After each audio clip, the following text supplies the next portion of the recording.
I'm Steve Sussman, the Executive Director of the Civil Jury Project at NYU School of Law. I got into this a few years ago when I was thinking about what I was going to do in my old age after trying jury cases for 50 years. I thought I would teach trial advocacy at some law school. I did that for a semester and then concluded, you know, this is like teaching young lawyers to hunt dinosaurs. I would be better if I worked on trying to keep the dinosaurs' jury trials from becoming extinct. And that's where I turned my attention and have been doing this now for 3 years. Welcome to Miami's first jury improvement lunch. This is the 20th we have held around the country in the last few years. The Civil Jury Project was established as the only academic center in the country studying why jury trials were so important to our founding fathers that they mentioned them in the Declaration of Independence, Article 3 of the Constitution, and in 3 of the Bill of Rights, the only individual right that is mentioned 5 times in our founding documents. Why is it that every courtroom in this country has a jury box in it? There is something about juries and the DNA of our justice system and when you remember that at the time we became a nation, every state in the Union, every colony had its own constitution, and all of them guaranteed trial by jury in civil cases. Now, the next slide I'm going to show you makes it pretty clear that we are in serious danger of losing jury trials in this country, and that today most of the jury boxes are empty. In the last 55 years, the number of, this is in federal courts, it's 55 years of data, but the red line with the boxes shows that the number of jury trials per average federal judge has dropped from 10 a year to about 2 a year. You can note up there that the blue line, which is bench trials, has fallen even quicker and faster than jury trials. All of which is pretty good proof, I think, that the reason jury trials are disappearing is not because that they are more expensive or too long or too complicated or verdicts are run away or you need some special advocacy skill to conduct a jury trial. All public dispute resolution is disappearing in this country. The next slide shows us that in the Southern District of Florida, where we are now, the average judge here tried 3.6 jury cases in 2017, and those are civil cases, and 1.4 bench trials. Even though those numbers look embarrassingly low, this district comes in 12th for the most jury trials per judge in the country, and 11th for the most bench trials.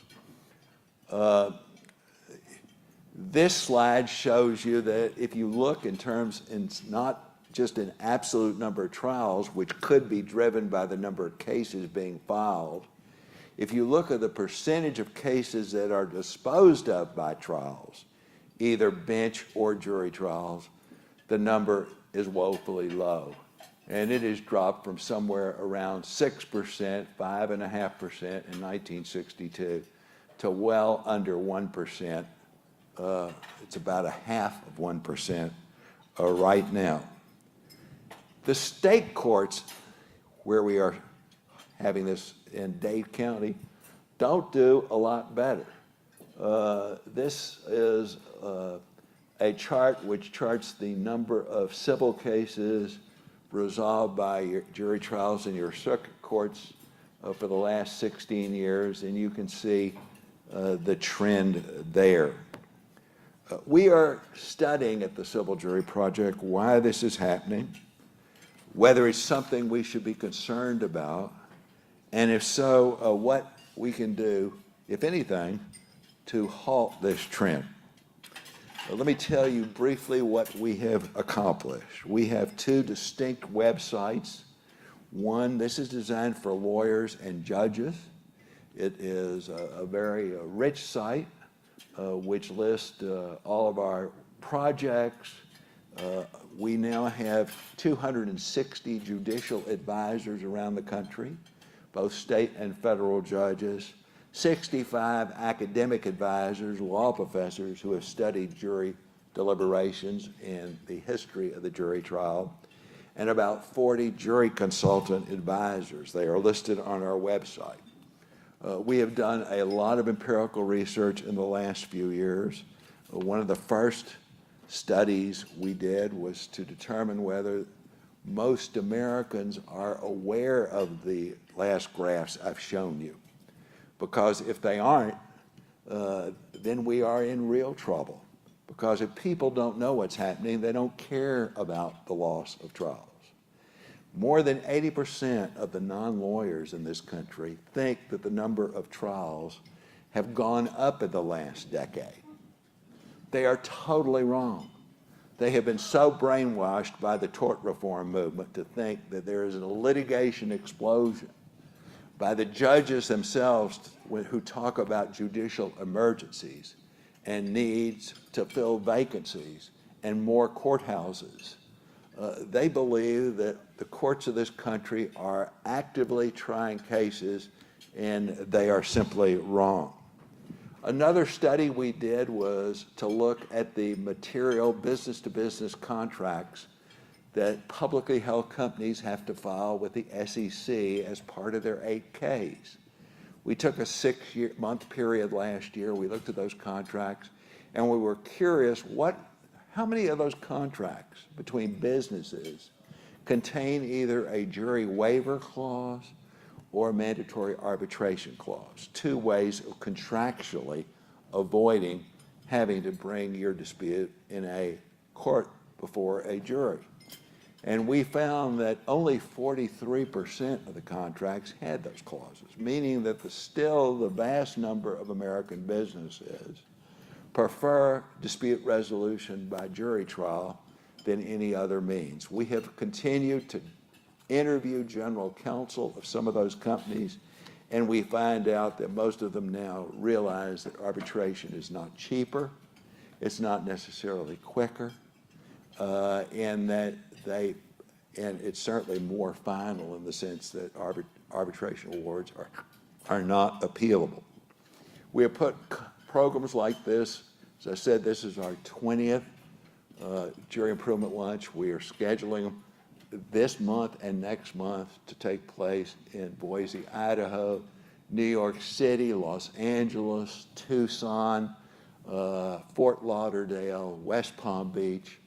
Around the country, we have these lunches, and you will receive a survey after this lunch asking you whether it's something that you think was worthwhile, something that should be repeated, whether you will serve on a planning committee. But the notion here is that if these work out, and it'll vary from community to community, the bar and the judiciary in each community will say, that's a pretty good idea, why don't we have one of these programs next year, or the year after, or whatever frequency you decide. Houston, I'm from Houston, we began this in Houston, so we've had 4 in Houston. Dallas has now had 4, and I mean, the nice thing is that Dallas had one yesterday, and I didn't even have to be there. They are now putting these on their own, and they vary. Sometimes judges are on the program, sometimes it's a mix of judges and jurors, sometimes it's all jurors.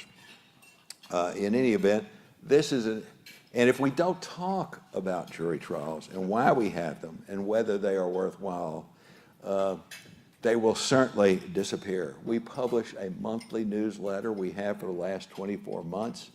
If you came to the program today, you were on our mailing list, so you will receive them. We maintain a second website, which is for jurors, either those who have been summoned to serve or those who have just completed their service. If you have completed your service, we trust that the judges who we contact will hand each juror a card like this. We have some of those cards here. They will be given to the judges who are here as you leave, or if we don't have them here, they will be sent to you. And you just hand these to the jurors when you discharge them, and it's just a site that they can go to. And if they go to this site and click on served on jury duty before, they're led through a questionnaire about what they like, what they dislike, equivalent to serving on the panel here today. We have had hundreds of jurors take the time to go here after their trials and respond.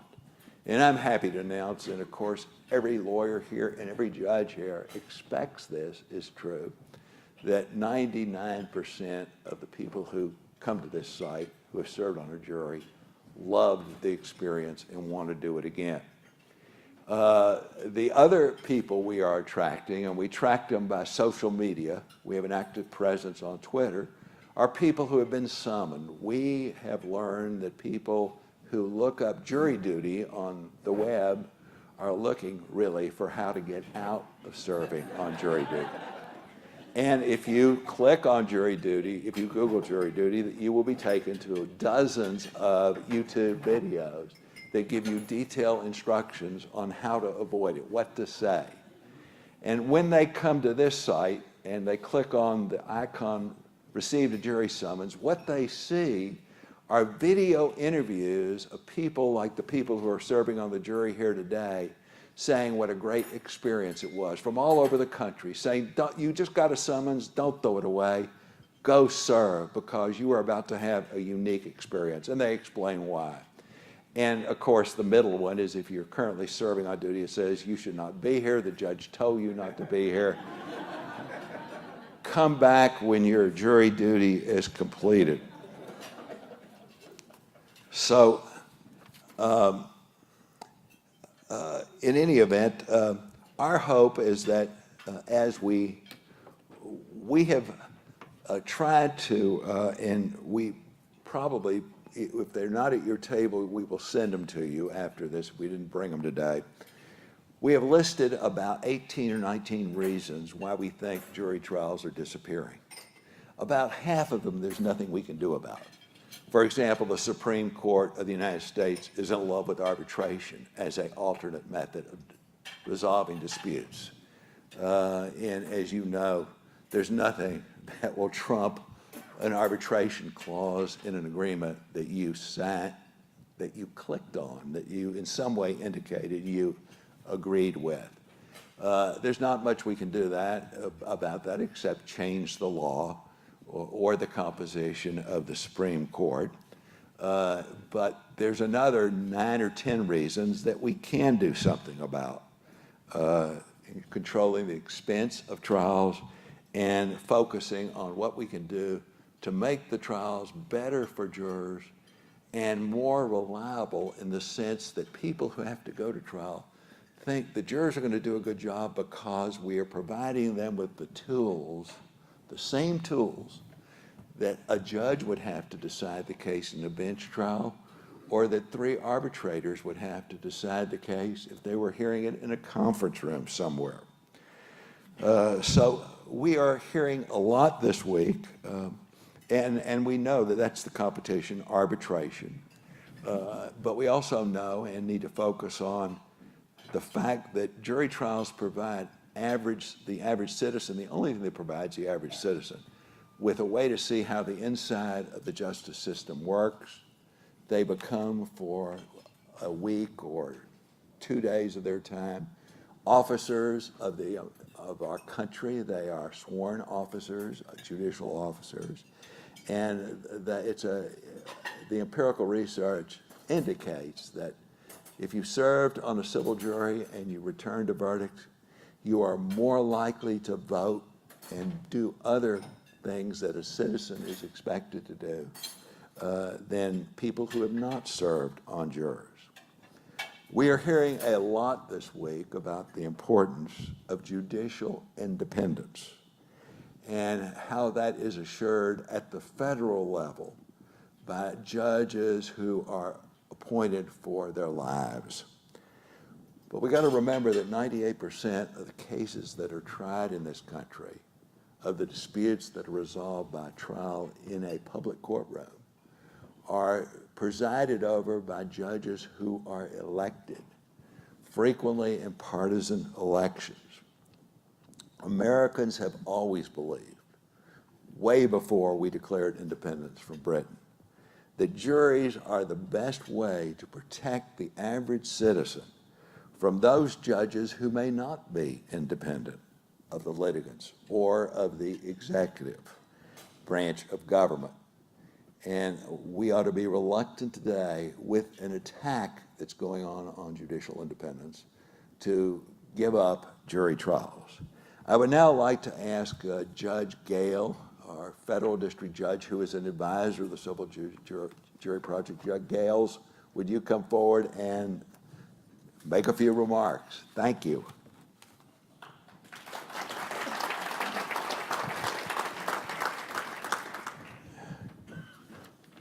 Good afternoon. I'm joined today by my colleague Cecilia Altanaga, and I bring you greetings on behalf of the judges of the United States District Court for the Southern District of Florida and our Chief Judge, Michael Moore. I do want to, of course, extend a welcome to Miami to Steve Sussman and the other members of the Civil Jury Project at NYU. While the right to a jury trial is a staple of our American legal system, as discussed a moment ago, only a fraction of our cases are actually decided by juries, and there are a number of reasons for that, which I'm not going to repeat what Steve said. One goal of the Civil Jury Project is, of course, to increase the numbers of civil jury trials in this country. An equally important goal is to enhance the experience of all the stakeholders in a trial: the attorneys, the judge, and especially the jury. And attending a program sponsored in New York by the Civil Jury Project, it was very interesting to hear from a number of other judges from around the country and how they conduct jury trials. In my experience as a judge in the state and federal court over the past 15 years, we all have a different approach.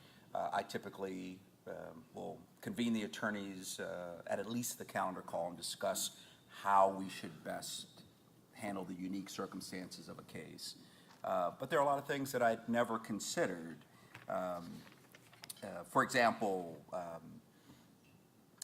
giving brief openings, the attorneys giving brief openings to the jury before we start jury questions during voir dire, and the use of preliminary substantial instructions early in the trial so the jury has a good understanding of what evidence is really relevant during a trial.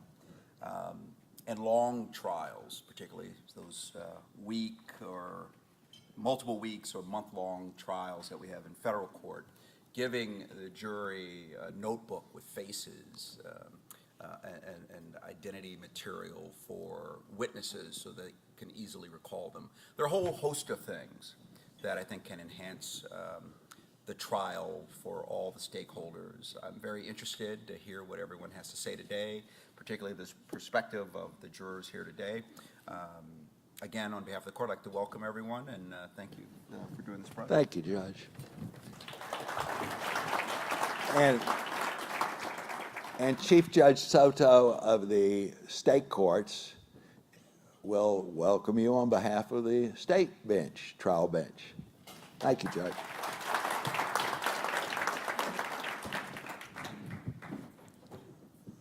I'm a little shorter. Good afternoon. Welcome. First, I want to thank Judge Miller and Judge Butchko for asking me to come and speak on for this project. I'm very honored. But more importantly, I want to thank the jurors that are here. Can you all stand?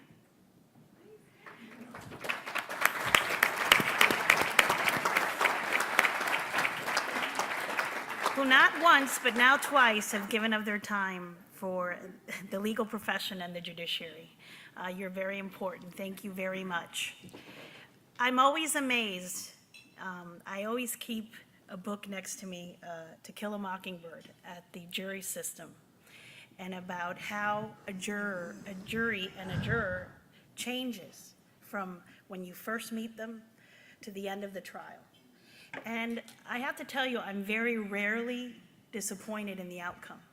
You do incredible jobs. I am asking for a new courthouse, and I am asking for a jury box in every courtroom. And I think your showing up for jury duty makes us able to close out cases. What I found in courthouses that don't have enough courtrooms is that the lawyers bank on the fact that they won't go to trial. So then they are able to move and ask for continuances. And the ability to have access to jury trials moves our dockets in a very special way.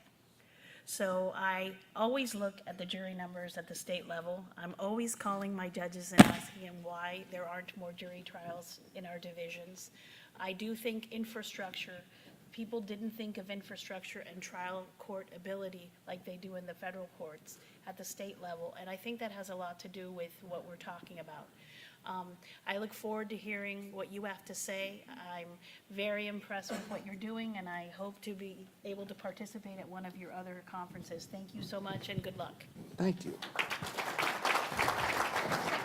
And I did not, one of the important things we do is, lawyers, we learn how to track cases by watching senior lawyers in our firm, other senior lawyers who are on the other side of the table from us, by sitting in a courtroom and watching. There are a lot of CLE programs we go to where we learn how to cross-examine witnesses and make an opening statement or a closing argument. We have learned that there's very little of that for judges. There are so many people being appointed to, at the federal level to the bench who have never even seen a trial, who are not trial lawyers. The subject of trial by jury is not even on the curricula at baby law judges school in the federal system. And so there's not much opportunity for judges to interact with others and learn about what they're doing. What's the secret sauce that they are using? We're trying to bring the judges together in small groups in New York. We've had 90 come to New York already for a day-long workshop on jury trials, and we have another 60 coming in October, state judges from all over the country and federal judges from all over the country for this day-long workshop on how to try a jury case. I do want to thank and the judges who are here today. If you are not a judicial advisor, you will be invited by me in a letter that you will receive tomorrow to become a judicial advisor. It's no obligation. We simply will use your email address to invite you to things like these workshops in New York. I do want to thank bailiff Robert Morcate, who was responsible. That's Robert. He is responsible for rounding up the jurors that are here today. Thank you. And Sandy Marks was, Sandy here? Sandy was helpful too. And I also want to acknowledge the problem is when we put these lunches on in a community, if you're at a national law school, you know the federal judiciary, but it's hard to meet the state judges. And it's very difficult to know which lawyers how you invite lawyers in a community which you do not practice in to a luncheon like this. It's like putting on a wedding or a bar mitzvah in a town where you don't have any family members, except we all are members of kind of the same trial bar family. But in any event, Peter Prieto was very helpful in identifying the firms that are hosting this lunch today. And now I'd like to ask all the jurors to come up.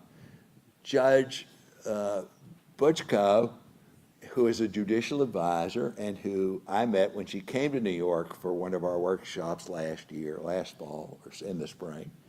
She's going to help moderate this. So will the jurors who are here and whose names are up here on the front, please sit where your name is. I'm not going to introduce you individually. We'll talk to you all.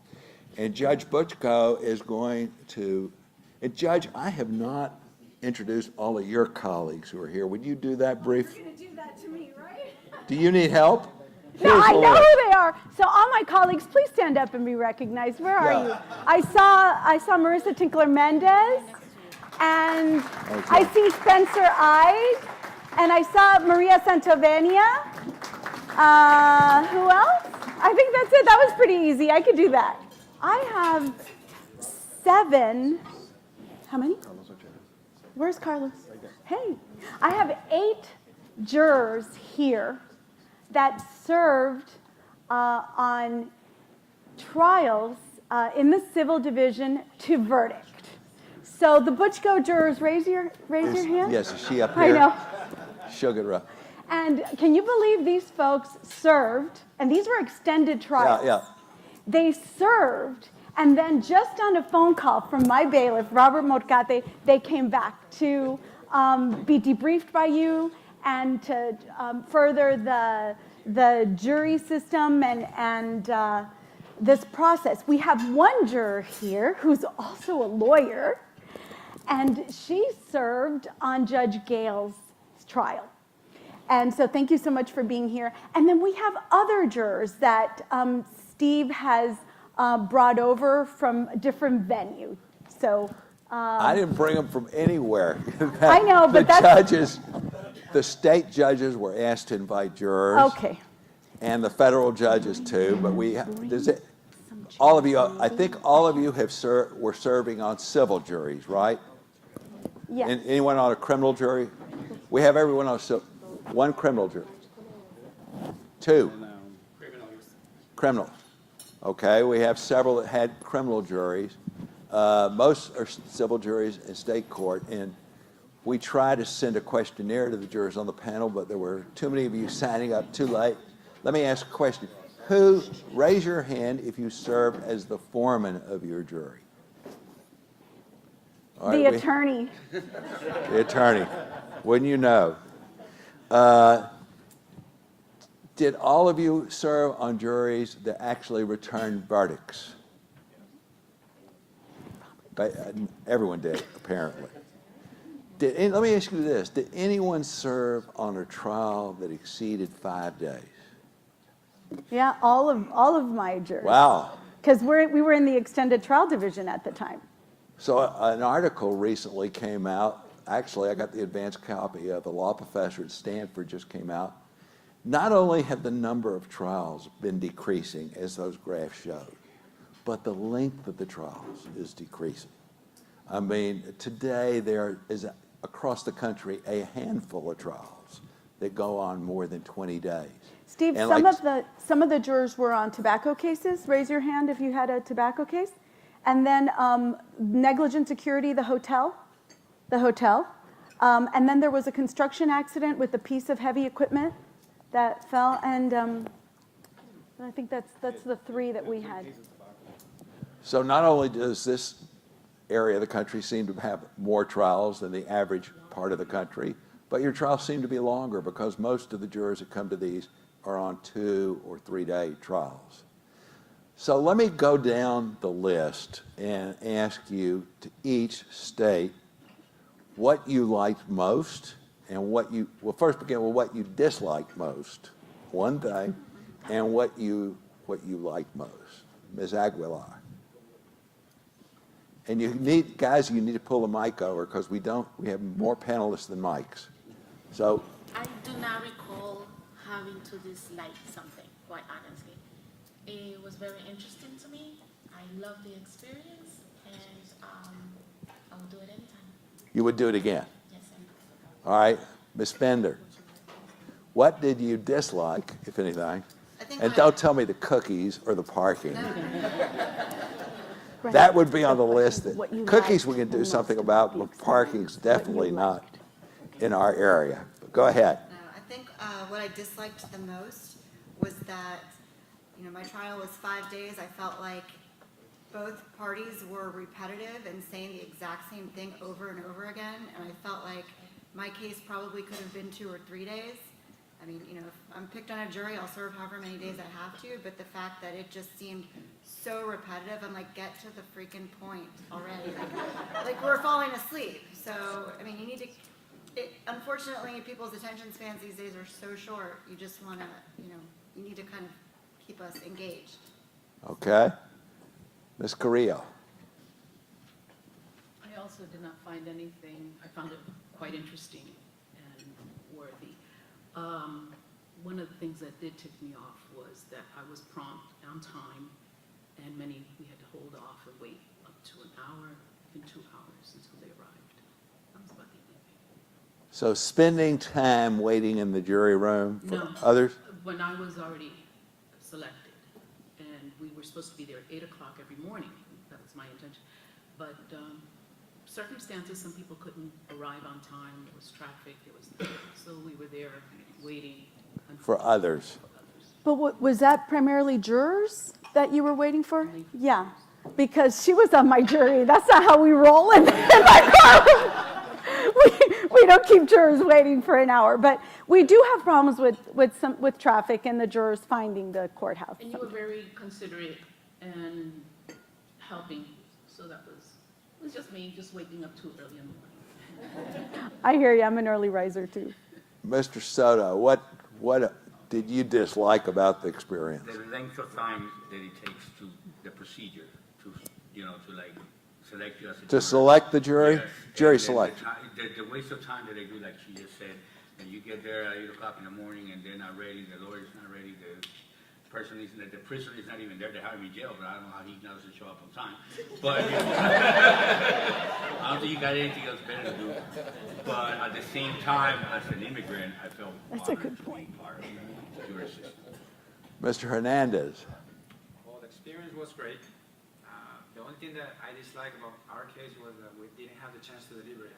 It was settled at the end, right when we went into the room, so we didn't complete the experience. That was the Okay. I thought that went to verdict. You took my, And that was, Ms. Mills, that was, yeah, meaning it was almost a 3-week trial. So it was a very long trial and very emotionally draining. And after 3 weeks, I mean, nothing you all can control in this room, but it was settled as we were going to deliberate. So. That was the construction accident. I thought that went to verdict. by the way, and this is for you, for everyone here, the best program like one of these would be to find a trial that lasts for 2 or 3 weeks and that is settled either right after deliberation of verdict is returned or right before. You can get all, because everyone will talk then. One of the problems, and I should have warned you, I give a standard warning, do not talk about the judges, that we don't want to learn about judges, or the particular lawyers. We don't want to really know what went on during your deliberations, because judges are very sensitive about that. We're trying to improve the process, so the procedures, the time spent, repetition, that's all fair game. But don't mention lawyers or parties or judges by their name. But an extremely good program would be after a case settles, right after a case settles, to get all the jurors on the same case and the judge and the lawyers on both sides to talk about that particular case. Because once it's settled, you can talk about anything you want. These cases are frequently going up on appeal, and no one wants during these programs to develop any misconduct evidence to. I mean, not trying to be helpful, but I also didn't like, there were some witnesses that were, minorities, and you could tell the lawyers were a little bit, not very nice to say it. Okay. So that comes up to me. So you would say that the manner in which the attorney related to the witness on the stand changed, whether it was a non-professional, blue-collar construction worker versus maybe one of the experts or, a professional witness. You did notice that. It was clear in our case. Okay. Mr. Martinez, your turn. Good afternoon, everyone. Thank you for having me here. Yes, I want to say I agree with Mr. Soto as well. As far as the jury selection process, it's very time-consuming. One gets there early, tries to, do the proper procedure, and then there's always people either come late, or course people can't find the location. I mean, You mentioned parking, of course, parking here in Miami is very difficult. You have a jury room full of like 200 people and, people trying to find parking all at the same time. So that's the part I consider very difficult. The good part of it, of course, is taking the day off from work. What case was Mr. Ochoa? Do you remember? It's always nice to see how the process works. That's what part of Now, I enjoy. let me ask this question. I'm going to break it up and ask you some things because I'm getting some ideas as I'm listening to you. A lot of people complain about the selection process. The lawyers are repetitive, they ask the same questions, they are invading the privacy of the jurors, people don't understand why they ask so many questions. So some people have suggested the way to avoid that would be, instead of all the oral questioning, let the jurors fill out a questionnaire in advance of coming to the courthouse, answering, what you do, what organizations you're a member of, which person, living or dead, do you admire most, how do you get your news, whatever the lawyers want to ask, you can answer it privately and confidentially, and you know how long the trial is going to last, and et cetera, in advance of getting down there. Now, would any of you feel that that's an invasion of your privacy to answer that kind of questionnaire? Would you object to that if it saved time once you got to the courthouse? If it saves time, it's wonderful.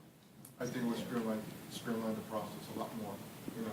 This way, you don't feel like you feel biased based on your answers Right. that you may put on there. Now, Mr. Martinez, if I had your name in advance of a case, I would undoubtedly go to the web and Google you and check you out on social media and check out where I could find out where you live, how much you pay for your house, whether you were a Democrat or Republican. I could find out a lot of information about you that maybe I could even select you without even going to the courthouse. Would that bother you guys as an invasion of your privacy, or do you just expect that in this world we live in? Can I say something? I think it's the personal fact, as you're speaking to a lawyer face to face, it's more insulting to you or more invasion of your privacy. Like if there was an app, I want to be a juror.com, whatever, but you have pre-answer all those questions. I think it's the face to face, because some lawyers are really, like she said, they're really rude, depending on who you are, what background SSC you are. So they try to make you feel, I'm here to be a juror, not to, why are you questioning my criminal or my background? So if I can answer all those questions before that, I think it's the face-to-face fact that you have to do that is uncomfortable with. Several of these jurors, we did use a questionnaire on the tobacco cases. I don't know if you all remember, my jurors, did anyone remember filling out a questionnaire? Yes. Yeah. So that's an interesting point in terms of the lawyers being rude in jury selection. And an alternative to the word rude, did anyone, especially the jurors that served with me, did anyone feel that the lawyers made you feel uncomfortable based on the area of inquiry? Because I certainly don't allow any abusive behavior in my courtroom, but was the area of inquiry particularly offensive to anyone, or the manner in which it was handled? I felt like I was being on trial with those questions. Right, you were on a criminal case? You were on Nothing, I'm just showing up to do it. You were on a, yes, you were on a criminal case? Yes. Okay, so that was not with me.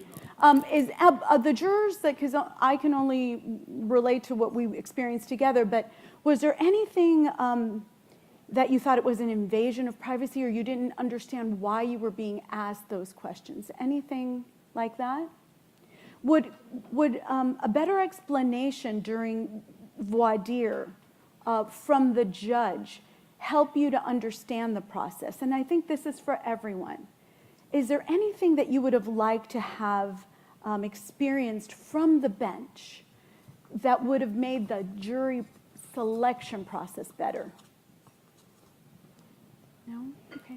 Yes. I agree that it would be much better if we had the opportunity to answer those questions before we go there. It was my first experience, so everything was new to me. Yes, there were a lot of questions, but I didn't mind they were asked. I didn't feel offended. It was just a question. You answer either yes or no, or maybe, or perhaps. But like I said, it was my first experience, so I didn't find anything to be offensive or it was repetitive, but yeah, there were like 200 people there. It's the same question for 200 people. It's going to be repetitive. It was a large Let's veneer. continue down the line. Yes, sir. I think Mr. Carlos Ochoa. Ochoa was on a negligent security case at a hotel on Collins Avenue, a small Art Deco hotel. Yes. So if I have to dislike something about it, it was the time I took off from work because I got blacked out. But that's the only thing I didn't like. But I love the whole experience. I love their personalities, Robert, Judge. I didn't know judges were so nice. You hear that, lawyers? Bar poll's coming up. I love the fact that it's so different from real life that sometimes you tell something to another person, and that's the first thing that they believe. But in a case, you have to hear one thing, and then you make up your mind, and then you hear the other side, and then something changes. So you hear the whole thing before you make up your mind on the whole thing. Wow, that is so insightful. So that's, interesting that that's exactly what you're supposed to do on a jury, is listen to one side. Don't make up your mind until you listen to the other side. That's great. And so was there a segue a little bit on experts? So expert witnesses versus non-expert or lay witnesses. I'll ask you, Carlos, in your mind, did you feel that you were analyzing a witness different if you heard they were an expert, they had all that background in education? How did you in your mind adjust to that? And I'd like to hear the other jurors too. I guess I tried to stay objective. Like I didn't wanna know if they had like something background. I tried to hear what they had to say, and I'm pretty much that's it. I think in our case we had some sort of an expert on the crime in the area. Do you remember, like the crime reports or something like that? I have a memory of that. Was a person's experience, background, training, did that affect your ability to believe that witness more or less? I guess not. I just heard what he had to say and made up my mind about it. Anybody else? Expert versus lay people. Let's have a show of hands. How many thought the experts in their case made a difference in the outcome, Good question. as opposed to just canceling each other out? I mean, usually when one side has an expert, the other side has an expert. Did any of you have? Yes, ma'am. There's- I served on 2 trials, so I did a criminal federal trial, but then I did a civil tobacco trial. It was a 3-week jury trial, and I felt like the expert did make a difference. I mean, one side was better than the other side. Certainly for the jurors, it made a difference to explain some of the medical stuff. I mean, it was important. So I think it did make a big difference. Yes, sir. There's someone else wanted to say something. Grab the mic. Yeah, I think that The case I was on, the expert witness were well prepared. So it makes it so interesting to differentiate certain things. And it is like we were looking forward daily to continue, because not only was it so interesting, but I was learning so much. I got so much experience from my time spent. And I go back some history, which I had no idea. So I also learned while I was there preparing to watch the trial. It gives me, it was a learning experience for me. It's a tobacco case. Only towards the end, I had some, back in my mind, the end, when we were doing, what do you call it, the argument? The Final So I arguments. see confusion, and it was, it's like the lawyers got mixed up with what they were going to show us, and they showing things that wasn't supposed to be shown. And then I was thinking, there was some privacy that wasn't supposed to be, but they didn't have their paper organized, so they were putting up the wrong thing that was beneficial for the opposite. The lawyers. Yeah, Well, let me ask you this quick. Fast readers, so and when they realized they were doing it, they quickly put them down, but they were putting up papers because they weren't organized. This was a tobacco case. Did you think I put it the whole group, do the lawyers make any difference, really? Yes. They make a difference? Yes. So in the outcome, you think?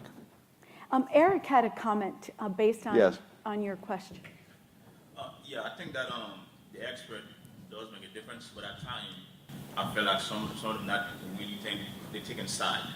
You can see when they sideway, yeah, that's the direction they're going. So you really have to stay focused, especially a trial that lasts about, I think, like 4 weeks. You really have to be focused and listen to everybody, not making a decision at the time. You can't tell if someone's staying side or not. I think they do make a difference. I mean, you want to learn from them so you can have a better understanding of the whole story. I think they do make a difference. So let me follow up, Eric, on what you were saying on the experts. So you all remember direct examination? Yeah. That's the lawyer that that expert belongs to. They're doing a direct. And then, I know, stop laughing. And the opponent does the cross-examination. Was there anything that you found more useful for you? Did you learn more in the direct, or did you learn more in the cross, or was it a combination? I think I learned a lot more in the redirect. In the redirect or in the cross? The redirect when the first lawyer came back? Oh, okay. Yeah. Why? Well, you hear one side, you hear the other side. So you got the first guy goes in, and the cross-examination goes in. So you hear both stories. So each one try to build their case. So I'm taking note, okay. Let me. Good here. Then cross-examination come back again. They'll be okay, now I get it. The cleanup crew, right? Yeah. So let me ask you, one practice that some judges around the country are experimenting now with is something called, well, it's not where they put experts back to back. In other words, one expert, the plaintiff's expert testifies, and then the judge makes the defendant's expert testify next, rather than a week later or 2 weeks later during the defense case. Would that have helped you to have the experts test? The judge has the power to rearrange the order of proof in any way they want to. So would it have helped you to have experts back to back? I think like for our case, I mean, it was maybe personal injury. I think like the experts, okay, one said one thing and the other one on the other side kind of washed each other out, or both said valid points. But for me, what made more impact, maybe because it was a personal injury case, was more the emotional side of it to the witnesses. So like the experts were washing each other out, you know? So it was more the other. Were all of y'all allowed to take notes? Yes. Yes. Everyone's allowed to take notes. Were you allowed to submit questions to the witnesses? Yes. Everyone here there's some that weren't? The Butchko jurors, yes. Oh, and you were in a criminal case. That's different. In a civil case, you were all allowed to submit questions. Did you like that? Yes. Except when they didn't get answered. Yeah.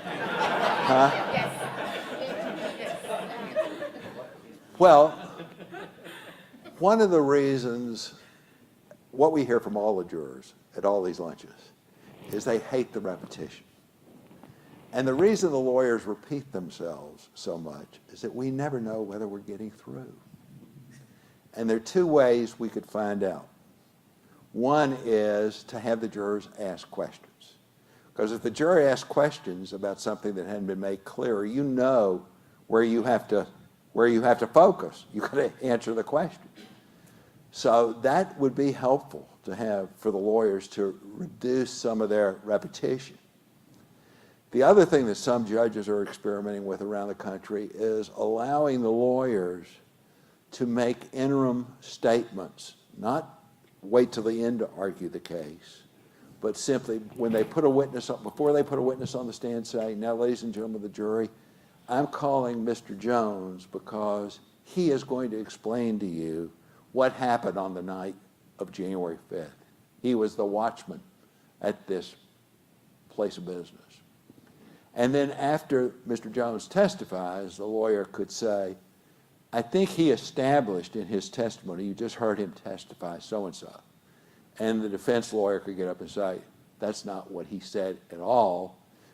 He in fact said something else. It'd be very short, but it'd be the lawyers talking about the significant, would that help you to have the lawyers at least on an interim basis talking to you? What do you think? I think it would help, but you're just dragging the whole process on even longer. You think it? Would it just the jurors let the foreman know, listen, we got the point, let them know we got the point, let's move on. Well, I want, yeah, exactly. to move on. To move on. I mean, we live in a society I think at some point, the lawyers could sit together and make a decision that we don't need to bring more witnesses. Because in my case, I think they've been way too many witnesses, and I think the case will be Which case was this? So they keep on bringing more people. I hotel. I understand why they do it, but at some point you have to come to the conclusion. You know what? They already made the decision already. So I think that will eliminate the length of times that we have to go to 3 weeks, 4 weeks. I think that will shorten it. If a 4-week case can easily short to a 3 weeks case, if they decide, listen, let's have a conversation, let's see what the jury think about it. And I think it will be okay to ask the jury if they're ready to make a decision. The problem is, though, you're not supposed to make a decision until you've heard all the evidence. So the point is like, when do we know when you have heard enough? So what I mean by that, like in our case, they bring a lot of witnesses, right? They bring a lot of experts. Some of them really saying the same thing. And we're sitting there taking notes. All this time, I think you focus, you get the points. All they're trying to do is to get you to the finish line. We did our case. We're the winner. And we're the juror. We're gonna make that decision.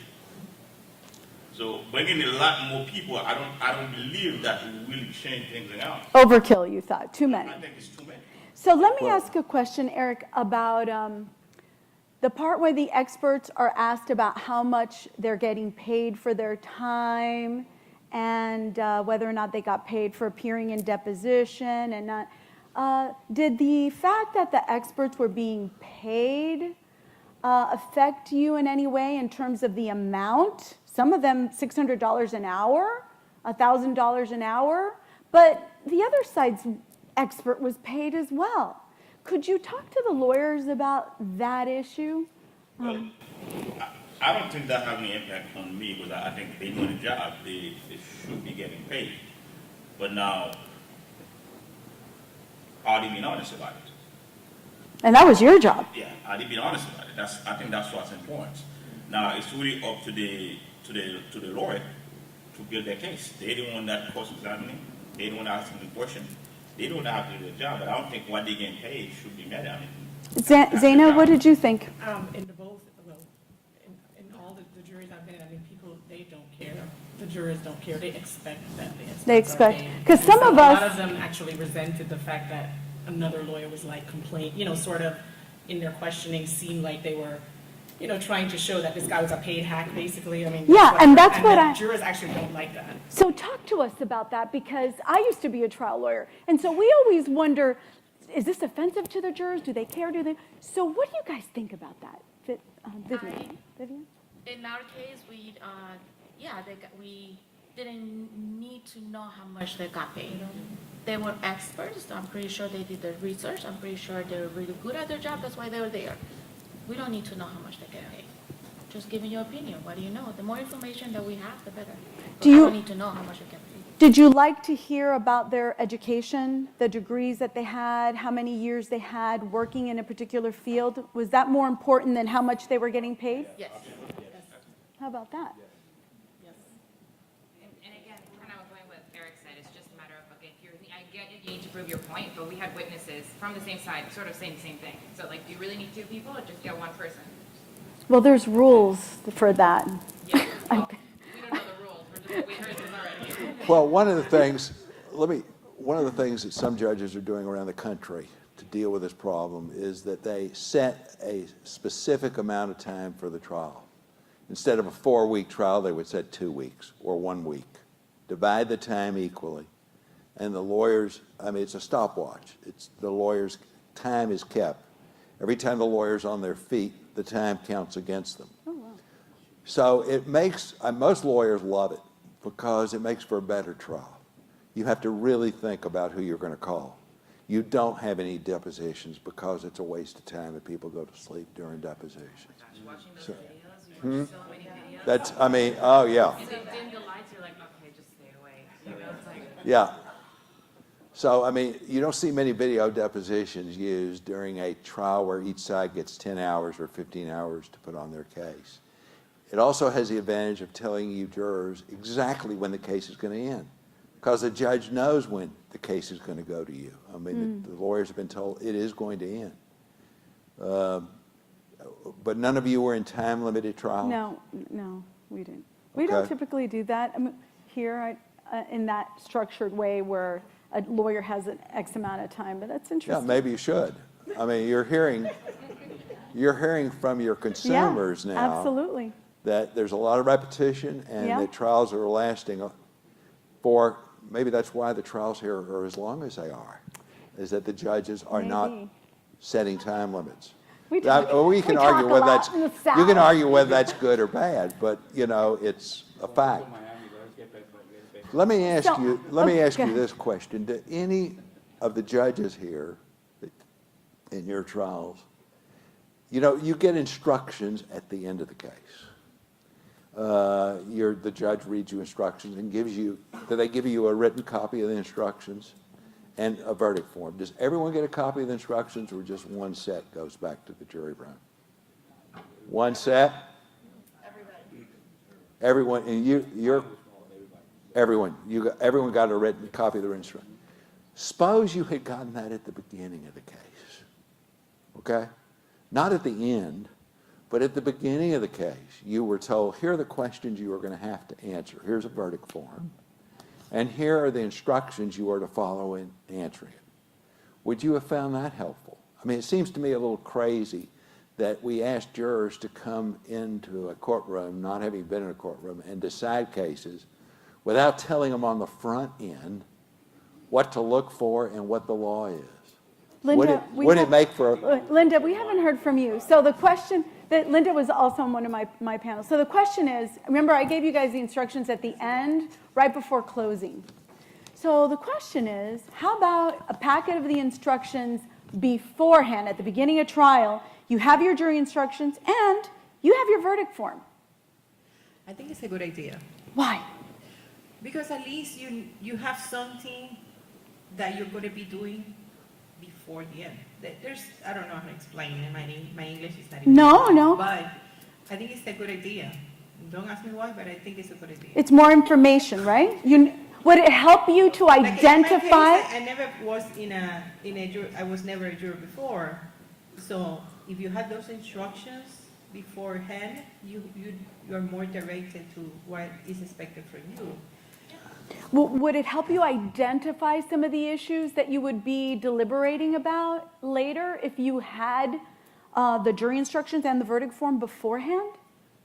Ms. Carrillo, it would give you something to do when you're sitting in the jury room waiting for the others to get there in the morning that don't show up. I mean, really, if you had written instructions. Yeah, but you don't go into a courtroom with an open mind. You already have preset instructions in your brain. That's how the human mind works. You already go into it. That's why the lawyers are asking you questions.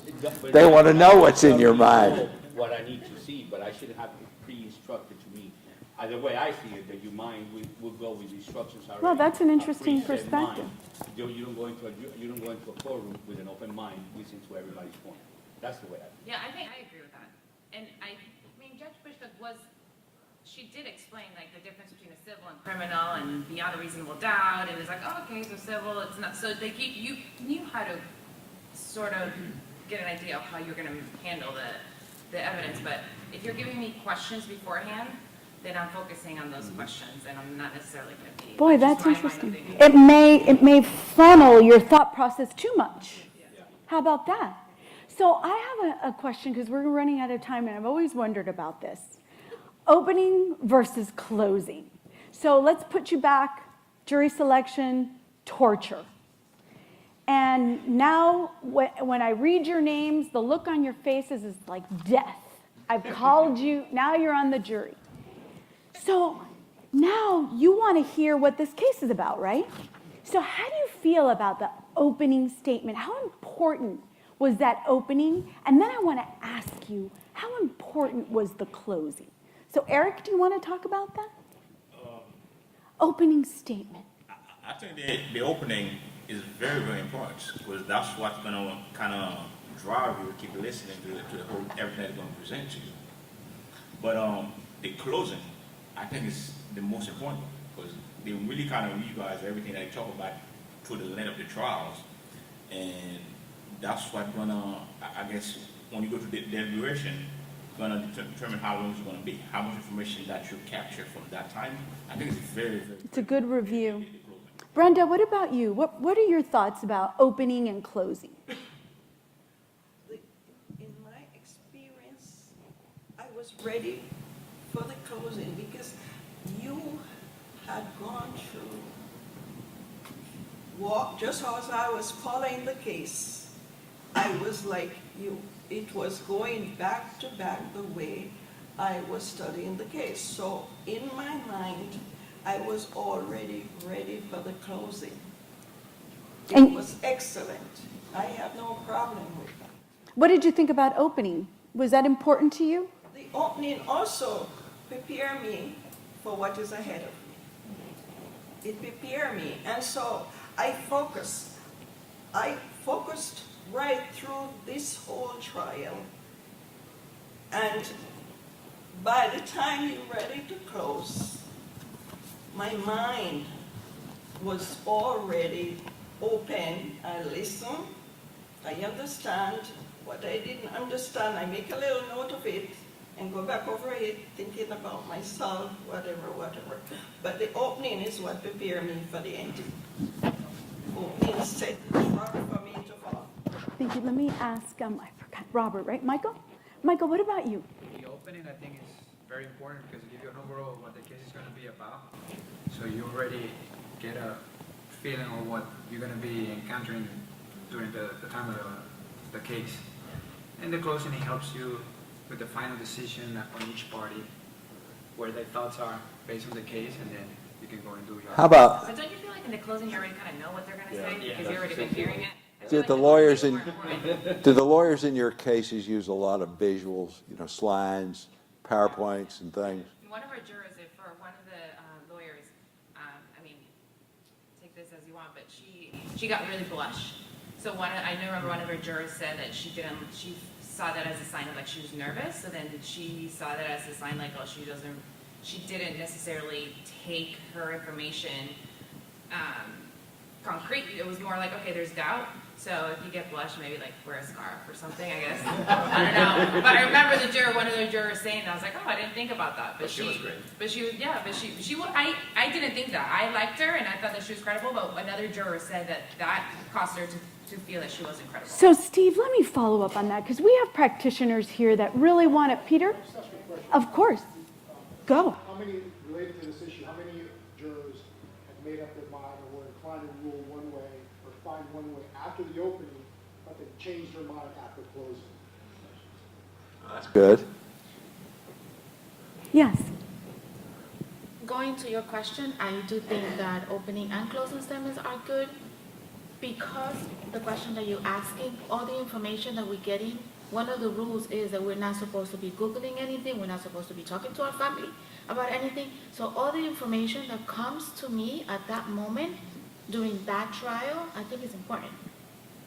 But how many of you changed your minds from like you were inclined to rule fine in one way after the opening statement, said I think plaintiff should prevail, the plaintiff should prevail?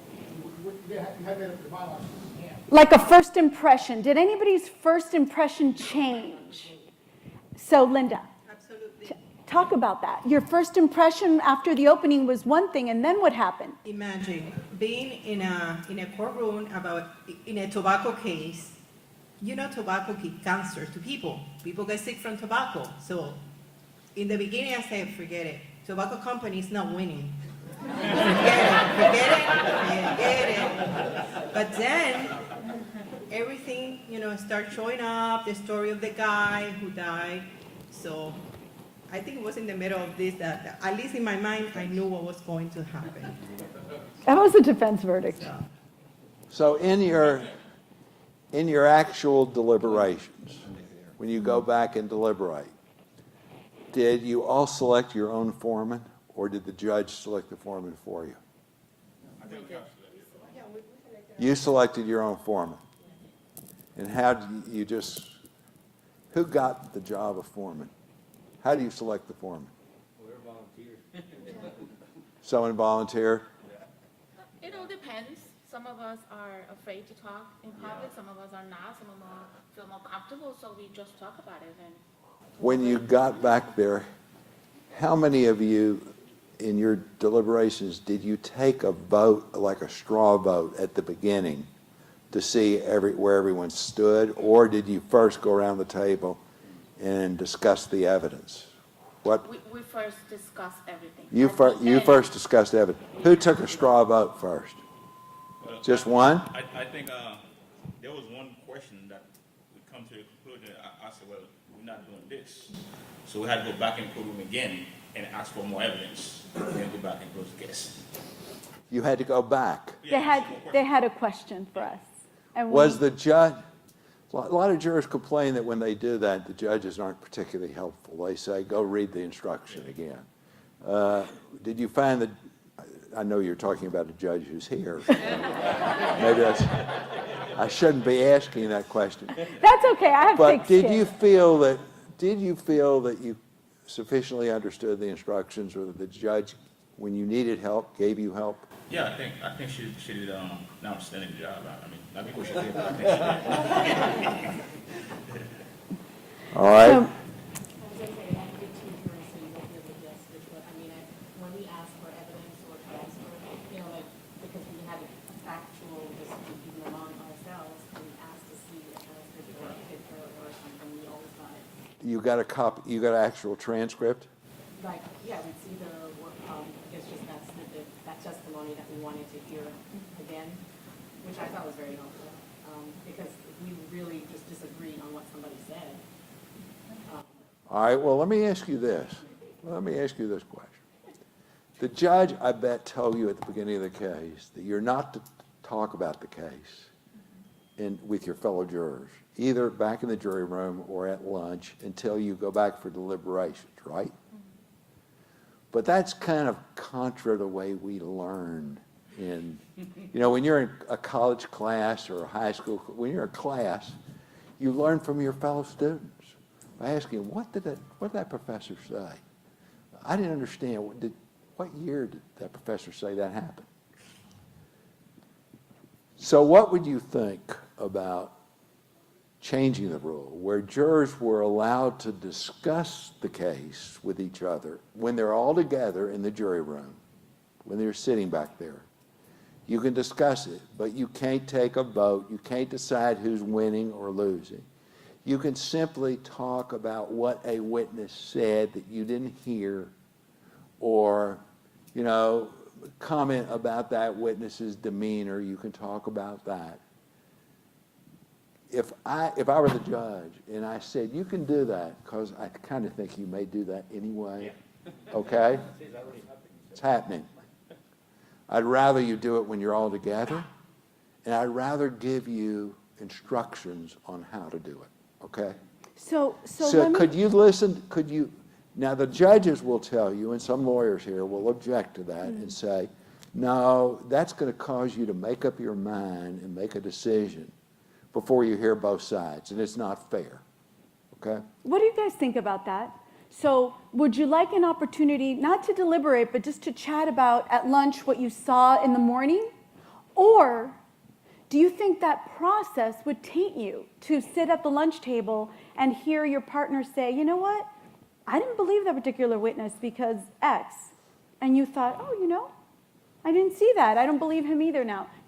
Please talk to us about your feelings. I think it makes a difference because at the end, when you're going to deliberate, they're going to give you the same they're gonna tell you the same thing, and then if it's gonna change your mind before, I mean, you're gonna listen to both parties at the end, and you're gonna have your mind set. But at the end, if they come to you and say, well, I think this guy said this, should have said that, and then you're gonna think, oh, you're right. It doesn't matter if it was half of the case, at the end of the case. I don't think it will change anything. Yes, Zainab, what do you? I think it would be bad. I mean, I think, well, this is the thing. I was a really good, I tried to be a very good juror. So, I mean, I don't know, because I was in the room, people did not talk about the case. Maybe they were worried that I was telling them or something. I don't know. Because Zaina's the lawyer. She was the lawyer juror. No, but I felt like people took seriously what the judge said, which was don't make your mind up. You have to listen to everything. So I feel like we talked about everything about the case when we were together. Yeah, well, would you have liked to, my question is, No. you would not. Because I think that it might paint you. I mean, I think some personalities are more persuasive, and maybe when you already think about something and you're convinced with what, somebody convinced you to think one way, then you go in to listen to the other side, and you're not really listening because you kind of already, I mean, I just don't think it's fair to the other, That's gonna happen whoever once you go to presents the it. jury room. Suppose in your trial, we had the money to buy lunch for you every day. I mean, we're going to put a spread out, a nice deli or whatever, lasagna or nice food every day, and you can have lunch and eat in the jury room. We're going to give you a place to eat. Would you have liked that? And I'm going to give you the instruction that you Can the could. judge get lunch too? Huh? No, or do you need the time away? Oh, Time away. No, especially after 3 weeks of trial, you need to get. You need to get out of the courthouse. Wow. That's not helpful to keep you there. And I'm not necessarily, and I mean, I'm not a lawyer, so I don't know if necessarily speaking about it is a good thing. Because I know we didn't get to deliberate, but after it settled, we talked about it, and I think we would have had a hung jury. And I think one of the jurors, she was very strong and opinionated, and she was against what I was thinking, what I was leaning. And I think it just would have been a weird dynamic if we would have talked about it. that's a great point. So it may create some friction among the jurors throughout the process. Yeah, I don't think it would. Maybe a divided camp even. Ooh. So, listen, we are at the end of our time. Can I ask just one more You thing? can. Because I just want to give them information. The lawyers, in the manner in which they organize their notebooks or address the court or addressed each other, was there anything about what the lawyers did that interfered with the job at hand? Or were you able to keep them aside? Anybody want to talk about that? The lawyers, their demeanor, their organization. No anything. names. Well, I think I mentioned it, how they were visually and vocally just different with minorities at the bench than, experts are. And that didn't rub me at all the right way. Okay. But in terms of props and everything, our room was very weird anyways. I know. I'm not in that room anymore. You should see me now. It was very distracting. I've arrived. Yeah. There were some technical difficulties which you can't predict. So okay, I got a follow-up question too. There's a lot of interest in the bar, the lawyers, about whether it's important that we maintain diversity at counsel table. Do we have to have young lawyers as well as old lawyers, women as well as men, minorities as well as others?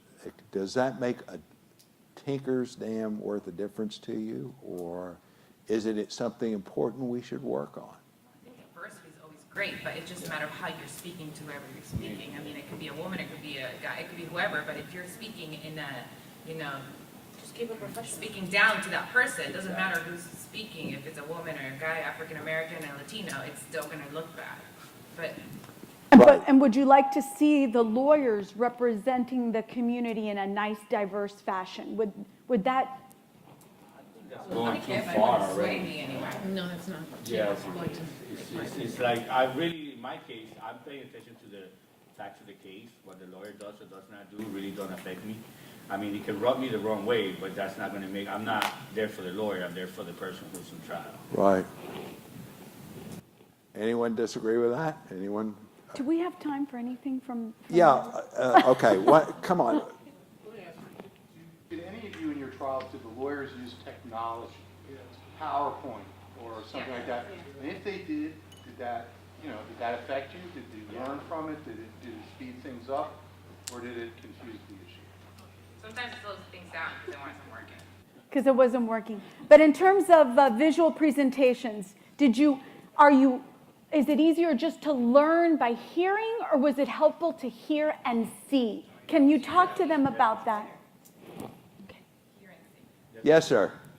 I think Mr. Mills and Mr. Hernandez, I think you guys were on the jury that settled right before verdict. Yes.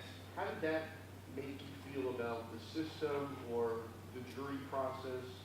The fact that you sat there for that whole thing only to have it settled, did it negatively impact your view of the system, or you can just give us your thoughts? Honestly? I mean, the judge, it's not the judge's fault. Obviously, when you're there for 3 weeks and they settle at the end, you're like, what did they call it for? Should have settled at the beginning. I know that we're trying to win the case, but It was very annoying, to be honest. I mean, you're there for 3 weeks. I took like 2 legal pads of notes because you want to be as, informed as possible, and then they waste 3 weeks and then you deliver it right before. Like, if you saw this coming, just, insurance company pay out whatever you need to pay out before 3 weeks. Like, There were some interesting issues in that Maybe. case, and I wonder if your jury questions, there were some credibility issues and some documents that were altered. I remember that? I wonder if the questions that you all were giving the lawyers pushed them one way or another, because I don't the middle party there that I always ask questions. Let me ask you this. If the lawyers if the judge in that was your case? Yes. All right, let's assume, how about this suggestion? You told the lawyers, I understand you settled, but there are a lot of jurors who are going to be disappointed and feel frustrated. Why don't you lawyers co-host a lunch for them tomorrow and let them come That's nice. at your expense to a lunch, and the lawyers will be there and I'll be there, and y'all just have an open discussion That's about really nice.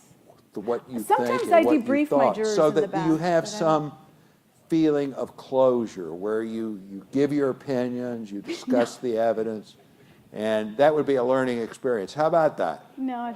Judge Bushko, What? in my case, Not a good idea. we had a directed verdict because it was bifurcated, right? So it's the compensatory damages and then punitive, so they bifurcate. So the judge had explained to us that we would go back and decide the comp first, and then we would get to go back and do in our case, the judge directed verdict. And I'm telling you right now, those jurors are so upset. They were so mad at me. I understood what it meant. They were not happy. And so what you're saying, maybe something like that, but I'm telling you, these were jurors like afterwards, because we were together for almost 3 weeks. Or debriefing in chambers. So I've done they were that. texting going, I can't believe, like they were. We have some more questions. Stuart had one. Okay. And then we'll One more. come to the front. So many judges had to leave. Judge Gales, this notion or process of pre-trial opening statements, pre-voir dire, and doing that, is it catching on in the Southern District? Are you doing it? I haven't done it. It was an idea that was posed when I did the project in New York, and it was something I hadn't thought about, but I have not used it. I won't do anything until I talk to the lawyers and get their input. Are you trying to do pre-voir dire jury instructions, just general instructions on believability, things like that before a jury selected? I am open to most things, but it's a dialogue that I will always have with the parties before I do it. I wouldn't do that The unilaterally. last thing for you, Steve, James Lawrence King in Miami keeps the jury after they're done, excuses the parties, the lawyers, and he has a 1-on-12 or 1-on-6 or 1-on-8 discussion with them thoroughly about what did you think of the lawyers, what did you think of the evidence, what did you do? It gets into it in great length, takes notes, and keeps them in his office. Anyway. In the case that that settled, I thought so. I do bring the jurors in and I explain as much as I can what happened because I feel that out of respect. But in a case that goes to verdict, don't have any contact with my jurors at all. I don't want to know. I'm like Colonel Schultz. Remember that guy? I know nothing. I see nothing. I don't want to know. We have a question in the front. The biggest concern I have after listening to all of you is your criticism of the jury selection process. And I wondered whether it would have been helpful to you to have an instruction from the judge at the outset that said, look, we're going through a process here that is designed to see whether you're biased one way or another against either side. And so you're going to get a lot of questions that are designed, hopefully, to elicit that. Don't be offended by that. And make sure that you understand that this is what the purpose of voir dire is. I don't know if you got those kind of instructions or if you would like that kind of instruction. Yeah, that's in my script. My judge did give that, and so we were well aware of what the process. Were you offended by the questions then? Not at all. No. I just think, because we Thank- did too, we went in for like five people at a time, and then we went like the entire group. So like, I understand why you're asking the questions, but at some point, it's like, they get stuck with one person, and it's that one person for like almost 20 minutes, and you're just sitting there like, I don't need to know about this person that's baking cookies and needs to go home. Like, you know, that's to me, that's just waste of time. What you would prefer, and the judges hate to hear this, is individual voir dire. Objection. Ladies and gentlemen, It's like you go in there knowing what you're going to go through, but you asked us what we didn't like about the process. Yes. So that was our answer. I mean, my answer. You know, Thank I know you. going in there what was going to happen. I know how the jury thing works. You don't like it anyway. I don't like it anyways, but I have to go through it. thank you very much, Yes. all of you, for coming today. This has been videotaped. The video. Within the next few days, go online to the Civil Jury Project and look at the video of this. You can show it to your family and the panel discussion you were on, because we do this, and there are 20 other ones, 19 other ones on our website, because it's educational. If people have the time to look at it, we learn things at each of these. Thank you so much for coming. Thank you for being a jury and coming here and sharing with us your experience. And thank you, Judge, for Thank you for inviting me helping to me do this moderate. with And you. thank you all for coming. Thank you, Brenda. Thank you for coming. Thank you. Thank you. Thank you so much. It's good to see you again.